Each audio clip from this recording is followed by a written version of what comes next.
కాకినాడ జిల్లా పిఠాపురం నియోజకవర్గం నకిలీ మద్యంపై వైఎస్ఆర్సీపీ రణభేరి. పిఠాపురం నియోజకవర్గ వైఎస్ఆర్సీపీ ఇన్ఛార్జి వంగ గీత మాట్లాడుతూ కల్తీ మద్యంతో ప్రజల ప్రాణాలతో కూటమి ప్రభుత్వం చెలగాటమాడుతోందని మండిపడ్డారు. కల్తీ మద్యంకు వ్యతిరేకంగా పార్టీ శ్రేణులతో కలిసి పిఠాపురం ఎక్సైజ్ కార్యాలయం వద్ద బైఠాయించి ఆందోళన చేశారు. జిల్లాలో కూడా అల్లవరం గ్రామంలో కూడా ఎక్సైజ్ వారు పట్టుకుని కేసులు బుక్ చేయడం కూడా జరిగింది. ఈ కల్తీ మద్యాన్ని అరికట్టకుండా ప్రజల ప్రాణాలని హరిస్తున్నటువంటి ఈ ఉమ్మడి ప్రభుత్వానికి మన వైఎస్ఆర్ కాంగ్రెస్ పార్టీ తరఫున మన అధినాయకులైనటువంటి వైఎస్ జగన్మోహన్ రెడ్డి గారి ఆధ్వర్యంలో వివిధ నియోజకవర్గాల్లో ఉన్నటువంటి కోఆర్డినేటర్లు కూడా ఈ రోజున అత్యధికంగా పాల్గొని జనాభాతోటి ఈ నిరసన కార్యక్రమాన్ని చేపట్టడం జరిగింది. ఈ రోజున మన పిఠాపురం నియోజకవర్గంలో కూడా గౌరవ శ్రీమతి వంగా గీత విశ్వనాథ్ గారి ఆధ్వర్యంలో ఇక్కడ అత్యధిక మంది కార్యకర్తలు వైఎస్ఆర్ కుటుంబ సభ్యులందరూ పాల్గొని ఈ నిరసన తెలియపరచడం జరిగింది. ప్రభుత్వాన్ని మనం కోరుకునేది ఒక్కటే, ఇది అరికట్టండి, బడుగు బలహీన పేద ప్రజల యొక్క ప్రాణాలను కాపాడండి అనేసి మనం కోరుకుంటున్నాం. గత ప్రభుత్వం కల్తీ మద్యం ఇచ్చేస్తుందని చెప్పేసి కూటమి ప్రభుత్వం ఎన్నికల ప్రచారంలో చెప్పారు. ఇప్పుడు ప్రస్తుతం చూస్తే మరి ఈ కూటమి ప్రభుత్వం మొత్తం అంతా కల్తీ మద్యాన్ని అయితే సప్లై చేస్తున్న పరిస్థితి వాళ్ళే చేస్తున్నారు. అదంతా సత్యదూరం. వాళ్ళు చేసినటువంటి అభియోగం అంతా కూడా సత్యదూరం. ఈ రోజున ఎక్కడ చూసినా సరే మద్యం షాపులు అన్ని కూడా ఎక్కువ కాస్ట్లీ లెక్కర్ తాగేటువంటి ఉన్నత స్థానాలకు చెందిన వారు కూడా ఇదంతా కల్తీ అనేసి తాగడం మానేసి ఇతర రాష్ట్రాల నుంచి తెలంగాణ నుంచి అది తెచ్చుకుంటున్నారనేసి ఈ మధ్యన మనం వార్తాపత్రికల్లో చూడటం కూడా జరిగింది. మరి అక్రమ మద్యం వల్ల, కల్తీ మద్యం వల్ల, మద్యం అక్రమ కల్తీ సిండికేట్ల వల్ల ప్రాణాలు కోల్పోయి కుటుంబాలు మరి దిక్కులేని పరిస్థితిలో ఉన్న పరిస్థితి మన రాష్ట్రం అంతా కూడా చూస్తున్నాం. ఎక్కడో బార్డర్లలో కాకుండా మరి మెయిన్ ప్రదేశాల్లో కూడా డంపులు దొరకడం, సీళ్లు వేయడం, మరి కొత్త నిజమైన మద్యంలో ఆ కల్తీ మద్యాన్ని తయారు చేయటం. అంటే ఇన్నాళ్ళు కూడా మొన్ననే మనం చూసాం, యూరియా కొరతుంది లైన్లో పడి రైతులు బాధపడుతున్నారు, ఏమీ లేదు అన్నారు. అలాగే ఈ మద్యం వల్ల, కల్తీ మద్యం వల్ల, అక్రమ బెల్ట్ షాపుల వల్ల ప్రజలందరూ కూడా ప్రాణాలు కోల్పోయే పరిస్థితి వస్తుందని చెప్పినప్పటికీ కూడా వినకుండా ఎక్కడ చర్యలు తీసుకోకపోవడం వల్ల ఇవాళ ప్రజల ప్రాణాలు పణంగా పెట్టాల్సిందే ఈ ప్రభుత్వం పెట్టిందని చెప్పి మేమందరం కూడా చాలా మా యొక్క నిరసనని తెలియజేస్తూ ఉన్నాం. పేద కుటుంబాలన్నీ కూడా తమ ప్రాణాలని అమాయకమైన ప్రజలందరూ కూడా కోల్పోవటం జరిగింది. అందుకే చెప్తున్నాం, ఏదో ప్రెస్ మీట్లు పెట్టామా లేదంటే అధికారులు సూచనప్రాయంగా మరి ఆదేశించామా అని కాకుండా ఎవరైతే అక్రమ కల్తీ మద్యానికి బాధ్యులో, ఎవరైతే ఈ సిండికేట్లు నడుపుతున్నారో వాళ్ళందరి మీద తక్షణం చర్య తీసుకోవాలి.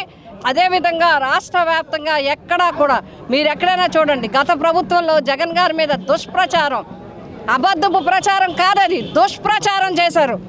జగన్ గారు ఆ ప్రభుత్వంలో ఉన్న మద్యం పాలసీ మీద, మద్యం విధానం మీద కూడా అనేక రకాలుగా అక్రమంగా, అన్యాయంగా మిథున్ రెడ్డి గారు లాంటి వాళ్ళని అరెస్ట్ చేసి లోపల పెట్టారు, తప్పుడు కేసులు పెట్టారు, అసత్య ప్రచారం చేశారు, దుష్ప్రచారం చేశారు. ఇప్పటికీ చేస్తూ ఉన్నారు. కానీ ఇప్పుడు బయటపడుతుంది ఏంటి, అప్పుడు జరిగిందేంటి, ఇప్పుడు జరిగిందేంటి మనం ఆలోచిస్తే ప్రజలకి ఎవరి ద్వారా అన్యాయం జరుగుతుంది, ఎవరి ద్వారా ప్రజల ప్రాణాలు కోల్పోతున్నారు, ఎవరి ద్వారా దిక్కులను కోల్పోతున్నారు అనేది ఇప్పుడు అర్థమవుతూ ఉంది. అందుకే మేము డిమాండ్ చేస్తున్నాం, తక్షణం దీని మీద చర్యలు తీసుకోవడంతో పాటు బాధిత కుటుంబాలని వెంటనే ఆదుకోవాలి, వాళ్ళకి ఆర్థికంగా అన్ని రకాలుగా వారికి సహకారాన్ని అందివ్వాలి. అంతేకాకుండా ఇదేదైతే సిండికేట్లు ఉన్నాయో వీటి మీద చర్యలు తీసుకోవాలి, అధికారులు పర్యవేక్షణలు వెంటనే చేయాలి. అదేవిధంగా ముఖ్యంగా బెల్ట్ షాపులు, గుడి లేదు, బడి లేదు, కాలేజీ లేదు, షాపింగ్ లేదు, ఎక్కడైనా సరే ఎక్కడ పడితే అక్కడ కూల్ డ్రింక్ దొరికినట్టుగా మద్యం దొరికే పరిస్థితులు ఏర్పడుతూ ఉన్నాయి. గతంలో గుడికి దూరం, బడికి దూరం అన్ని నిబంధనలు పెట్టి, అంతేకాకుండా ముఖ్యంగా జగన్ గారి టైంలో టైమింగ్స్ పాటించేవారు. 9 తర్వాత ఇబ్బంది లేకుండా ఉండే విధంగా, శాంతి భద్రతలు విఘాతం లేకుండా, మహిళలు కానీ పెద్దలు కానీ ఎక్కడైనా ఇబ్బంది లేకుండా చూసేవారు. ఇప్పుడు ఏటీఎంలో 24 అవర్స్ మద్యం అవైలబుల్గా ఉండే పరిస్థితులు ఏర్పడుతున్నాయి. ఇంకా చాలా విషయాలు ఉన్నాయి, వీటిని చర్చిస్తే చాలా విషయాలు అందరూ కూడా అన్ని విషయాలు చెప్పడం జరుగుతుంది. అందుకనే మా జగన్మోహన్ రెడ్డి గారు మరి ఎవరైతే ప్రాణాలు కోల్పోయారో ఆ ప్రాణాల బాధితులకి మద్దతుగా ఈరోజు కార్యక్రమాన్ని మేము తీసుకోవడం జరిగింది. మొన్ననే జిల్లాల వ్యాప్తంగా ఒక కార్యక్రమాన్ని తీసుకున్నాం వారికి మద్దతుగా. ఈరోజు అన్ని నియోజకవర్గాల్లో కూడా ప్రజలకి ప్రాణాలు కోల్పోయిన బాధిత కుటుంబాలకి, అదేవిధంగా మద్యం వల్ల రేపు ఎవరికి నష్టం కలగకుండా ఉండాలంటే వైఎస్ఆర్సీపీ ప్రభుత్వాన్ని నిలదీయాలనే ఉద్దేశంతో ఈ కార్యక్రమం చేపట్టడం జరిగింది. పిఠాపురం నియోజకవర్గంలో వైసీపీ కుటుంబ సభ్యులందరూ కూడా, శ్రేణులందరూ కూడా, వివిధ హోదాల్లో పార్టీ పరంగా మరి ఉన్న నాయకులందరూ, అభిమానులందరూ, సంస్థాగత నిర్మాణంలో ఉన్నవారందరూ, స్థానిక సంస్థల ప్రతినిధులు అందరూ కూడా ఈరోజు ఎక్సైజ్ ఆఫీస్ దగ్గర మా నిరసన తెలియజేశాం.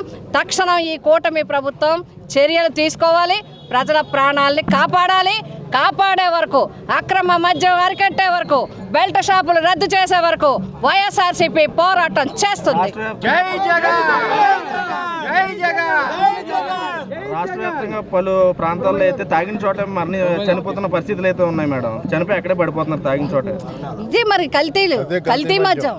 ఇప్పుడు కల్తీ మద్యాన్ని అరికట్టాలంటే అధికారులు, ప్రభుత్వం ముందు ముఖ్యంగా స్పందించాలి. ప్రభుత్వంలో చలనం రావాలి. ప్రభుత్వం ప్రజల ప్రాణాలకు విలువనివ్వాలి. ప్రజల ప్రాణాలు విలువలేనట్టుగా ఉంటే ఇలాగే మరణాలు జరుగుతాయి. ఎట్టి పరిస్థితుల్లోనూ వైఎస్ఆర్సీపీ మళ్ళీ మరణాలు జరగకుండా ఉండాలనే ప్రభుత్వాన్ని నిలదీస్తుంది, డిమాండ్ చేస్తుంది, పోరాటం కూడా చేస్తుంది. విద్యకు, వైద్యానికి, అన్నదాతలను కూడా చాలా ఇబ్బంది పెడుతున్న ప్రభుత్వం అయితే మాత్రం కల్తీ అక్రమ మద్యందారులకి అయితే పూర్తి సపోర్ట్ చేస్తుందని చెప్పేసి పలు ఆరోపణలు వస్తాయి. ఆరోపణలే కాదు, అది వాస్తవం. ఇది ఆరోపణలు కాదు. విద్యని గాలికి వదిలేశారు, వైద్యాన్ని గాలికి వదిలేశారు. ఈరోజు అక్రమ మద్యాన్ని కూడా గాలికి వదిలేసినట్టే. ఉంటే ఉండండి, తాగితే తాగండి, పోతే పోయిండి అనే పరిస్థితుల్లో రేటు విషయంలో కానీ ప్రతిదీ అక్కడికి వెళ్ళిన వాళ్ళకి వాళ్ళే చెప్తారు, మాకు చెప్పిన రేట్ ఒకటి, మాకు ఇచ్చే రేట్ ఒకటి. ఇంకా చాలా విషయాలు దీంట్లో ఉన్నాయి. అంతేకాకుండా ఇంకొకటి, ఈరోజు ఇంకా దారుణమైన విషయం ఏంటంటే ప్రజారోగ్యం ఆపద పరిస్థితుల్లో ఉంది. ఎందుకు అంటే మరి ఆరోగ్యశ్రీ పథకాన్ని అన్ని హాస్పిటల్స్ నిలుపుదల చేయడం జరిగింది. అదేవిధంగా పిహెచ్సిల దగ్గర నుంచి మొదలుపెట్టి జీజీహెచ్ వరకు డాక్టర్లు, సిబ్బంది, మెడికల్ సిబ్బంది స్ట్రైక్ చేస్తూ ఉన్నారు. అంటే దీని ద్వారా కూడా ప్రజల ప్రాణాలు వెంటే లెక్కలేదు.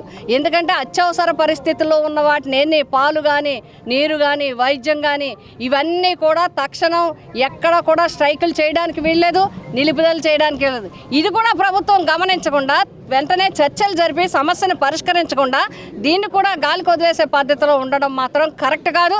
ఈ ప్రజా వ్యతిరేక విధానాలపై వైఎస్ఆర్సీపీ గట్టిగా పోరాటం చేస్తుంది అని చెప్పి మేమందరం తెలియజేస్తాం. కూడా చాలా సమర్థవంతమైన ఆఫీసర్స్ ఉన్నారు. వాళ్ళకి పూర్తి స్వేచ్ఛనిచ్చి వాళ్ళందరినీ కూడా ఈ ఎక్సైజ్ మీద ఎక్కడైనా సరే కల్తీ మద్యం కానీ, అక్రమ బెల్ట్ షాపులున్న పూర్తి చర్యలు తీసుకోమని ఫుల్ పవర్స్ ఎక్సైజ్ శాఖ ఇస్తే వాళ్ళే అన్నీ ఎక్కడా లేకుండా పట్టుకునే అవకాశం ఉంటుంది. కాబట్టి ఆ విధంగా అధికారులకి పూర్తి స్వేచ్ఛనిమ్మని కోరుతా ఉన్నాం.